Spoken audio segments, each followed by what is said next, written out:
Digamos que el Perú compre vacunas anti-COVID, estas vacunas probablemente vayan a ser vacunas de ARN o péptido. El vendedor nos tiene que dar un informe de a qué péptidos se van a unir nuestros HLA más comunes para que nosotros los podamos comprar, porque si no vamos a estar comprando agua. Yo tengo una pregunta complementaria que es, nosotros se llaman comunes, pero ¿en qué población? Porque tenemos poblaciones indígenas, entonces tenemos que mapear todo eso para poder hacer un... Esa era mi segunda pregunta, ¿no? Bueno, todo está concatenado, o sea, ¿y cuántos peruanos tenemos que secuenciar en términos de HLA para tener una muestra representativa, ¿no? Porque nosotros no vamos a poder hacer la pregunta hasta que nosotros no tengamos la data como país. Sí, bueno, las vacunas que se usan para el COVID son en base a RNA y en base a la variante consenso que esté circulando de la proteína spike de las unidades DC1. Bueno, lo que hizo Moderna y también Pfizer para, digamos, saltarse ese problema es que ellos usan un bloque entero. No han usado PEP. Ya, si algún país le funciona mejor que otro, ya es su problema. Y bueno, pues todos han tenido que acatar, lógicamente, porque no hay otras vacunas así comercializándose masivamente. La vacuna que más avanzó, que llegó a ensayo fase 3, fue una vacuna que se estaba desarrollando en el Reino Unido en base a PEP. Ahora, como dijeron los dos, el Perú no puede hacer esa pregunta porque no conoce su propia diversidad, porque entre todos los estudios que hay, los estudios más grandes que tenemos son de 400 personas en Lima, que no lo desarrollaron los peruanos, lo desarrolló un grupo español que está investigando pacientes con VIH y investigaron a personas con enfermedad y personas control, y estas 400 personas son las personas control. Y los otros estudios que hay son secuenciamiento de personas en el Titicaca, pero específicamente en los sur, que son una población bien reducida, donde se ven anormalidades grandes en la personas alérgicas. Se ven ciertos alelos que tienen 50% de frecuencia, que eso justamente es un fenómeno de cuello de botella que no representa a Perú. Y la otra población es una población indígena que está en alrededor de Arequipa. Entonces, si Perú no conoce su propia diversidad, no puede saber nada de eso. Y, por ejemplo, un ejemplo cercano es Brasil. Brasil tiene secuenciadas a 4 millones de personas. Y es solamente la parte del HLA. O sea, no necesitas identificar al genoma entero. ¿Y esto por qué? Porque en verdad esto se hace rutinariamente en los bancos de médula ósea o de órganos en general para trasplantes. Lo que hicieron ellos fue simplemente dejar su data libre. Y por eso en Estados Unidos, por cada, digamos, grupo étnico, digamos, para los latinos, para los afroamericanos, por cada uno ellos tienen de 1 a 2 millones de datos públicos, aparte de muchos otros estudios que hay libres, grandes por ahí. Por ejemplo, para darles un número más preciso, hay 1.200.000 datos de frecuencia alérgica para los europeos, para la gente de ascendencia europea en Estados Unidos. Entonces, solamente para un grupito así. Y en Perú estamos hablando de que tenemos 600, tenemos 800 personas. Entonces, es un desbalance enorme.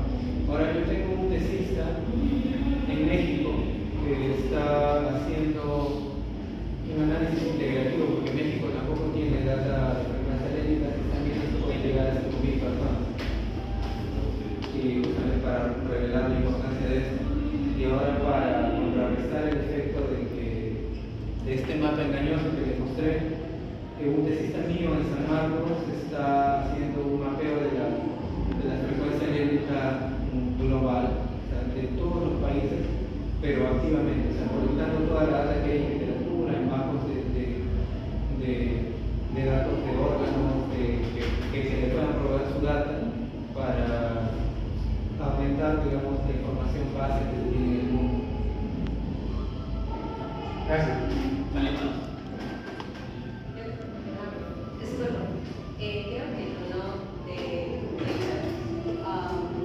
existe como que una base de datos de justamente las publicaciones que no necesariamente se encuentran depositadas en base a datos generales, sino que, o sea, eran privados, que incluso estaban en anexos.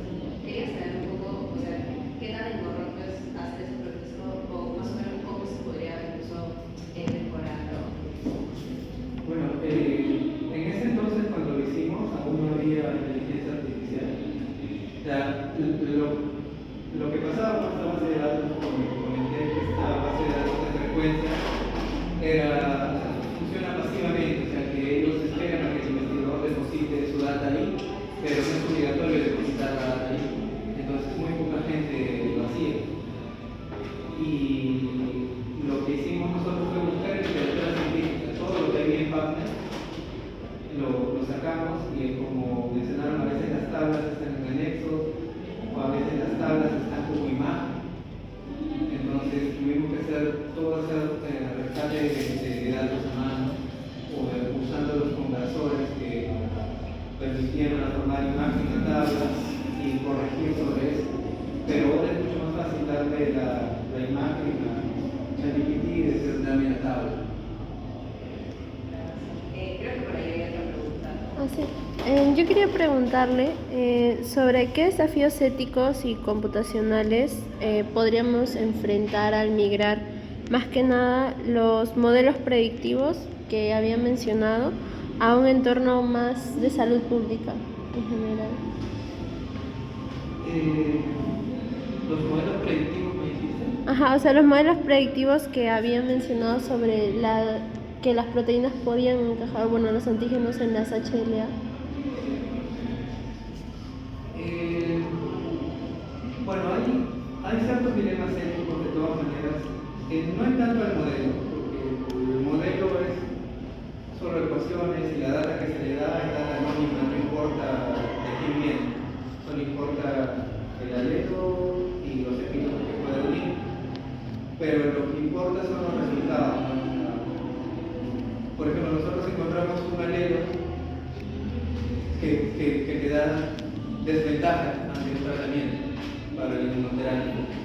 Y, por ejemplo, un dilema que nos enfrentamos antes de publicar era: ¿qué tal si ese alelo está prevalente en un grupo digamos, que está en solo afroamericano?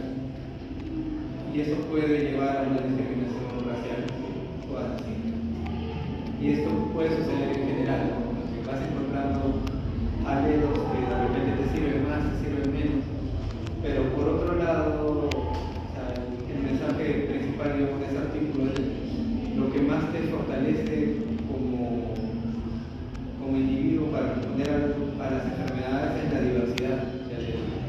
Y la diversidad de alelos no la logras con una población cerrada, una población de puros blancos. Necesitas cortar alelos con una población.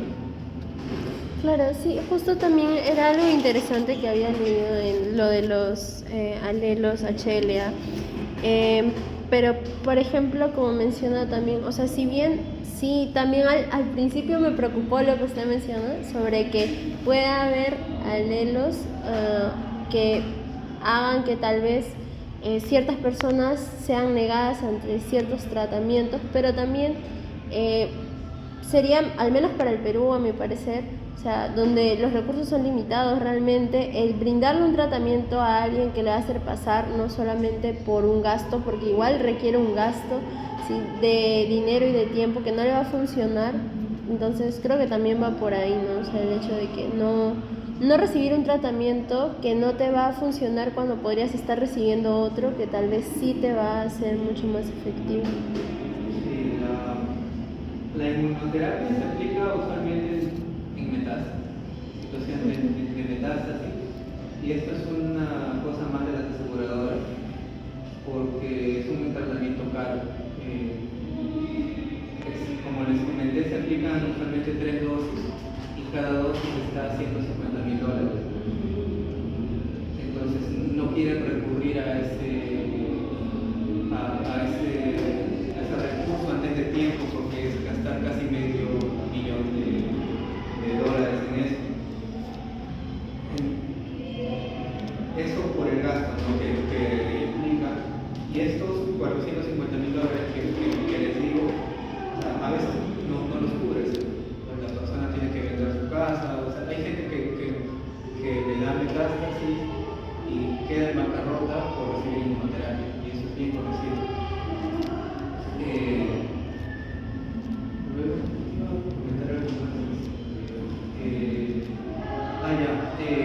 nosotros enfrentamos también bastante ataque por medio de dos farmacéuticas cuando sacamos este estudio de los HLA en pacientes con inmunoterapia, porque les reducía el mercado de quienes podían usar, porque esos alelos no eran los únicos alelos que te daban desventaja, era el que te daba mayor desventaja, pero nosotros expandimos eso a más tipos de cáncer, a cáncer de pulmón, y vimos de que había más alelos que te daban desventaja con respecto a otros,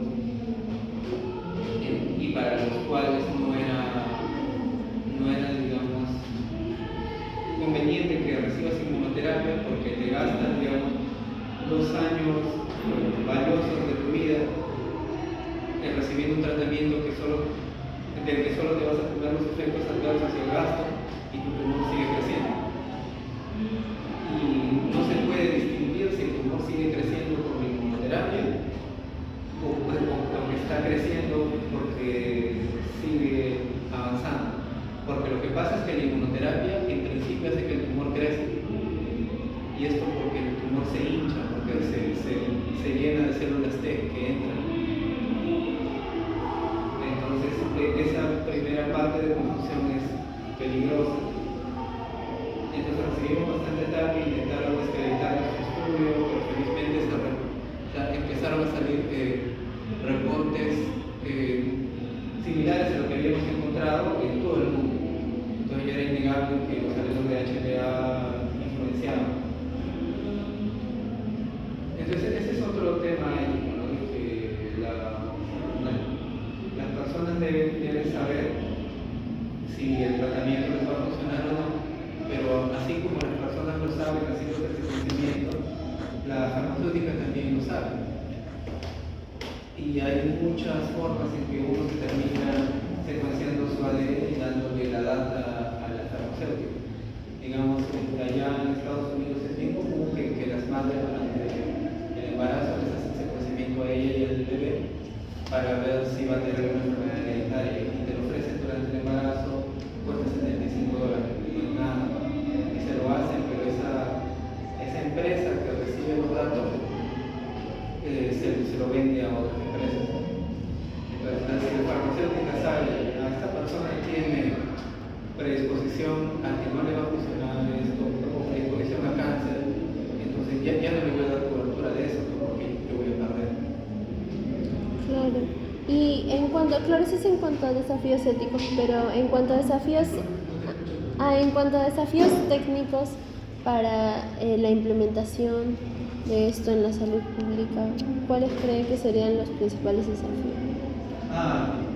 Entonces en Perú ya se está usando la inmunoterapia, pero muy, muy poquito en el INEC. Es por el costo de usarlo y por la disponibilidad de especialistas que hay. Allá en Estados Unidos esto es